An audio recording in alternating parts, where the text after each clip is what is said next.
तो वो टैलेंट की है। यहाँ दो एस्पेक्ट्स हैं टैलेंट के।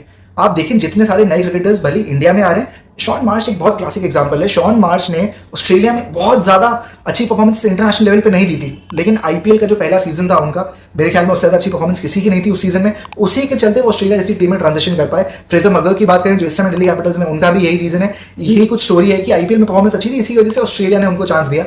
और अगर मैं इंडिया की बात करूं तो डोमेस्टिक टैलेंट कितना ज्यादा निकला। ऑब्वियसली मैं ये नहीं बोल रहा हूं कि डोमेस्टिक क्रिकेट जरूरी नहीं है, डोमेस्टिक क्रिकेट बहुत जरूरी है, लेकिन आईपीएल के बाद ऑब्वियसली एक प्लेयर को फास्ट ट्रैक किया जा सकता है। ये बात इसमें कुछ कहने में गलत नहीं होगा।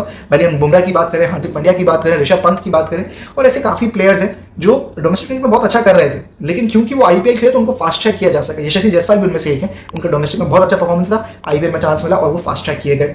तो ये भी है कि आप टैलेंट कितना ज्यादा प्रोड्यूस कर पा रहे हैं ऑल ओवर वर्ल्ड में। अगर हम बात करें सिर्फ इंडिया की नहीं, क्योंकि आईपीएल और जितनी भी लीग्स हैं, एस-A-20, बीबीएल और जितनी भी लीग्स अगर हम बात करें, तो सारे लीग्स में डोमेस्टिक जो कल्चर होता है वो सबसे ज्यादा जरूरी होता है। डोमेस्टिक कोर पे टीम्स बनती है। आप आईपीएल में भी देखें तो 11 में से केवल 4 फॉरेन प्लेयर्स होते हैं, बिग बैश में तो केवल 2 फॉरेन प्लेयर्स होते हैं।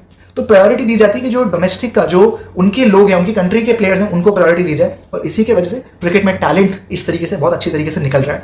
तो ये एक बहुत बड़ी चीज है, ये एक एस्पेक्ट है टैलेंट को ढूंढने का, जो नया टैलेंट आ रहा है।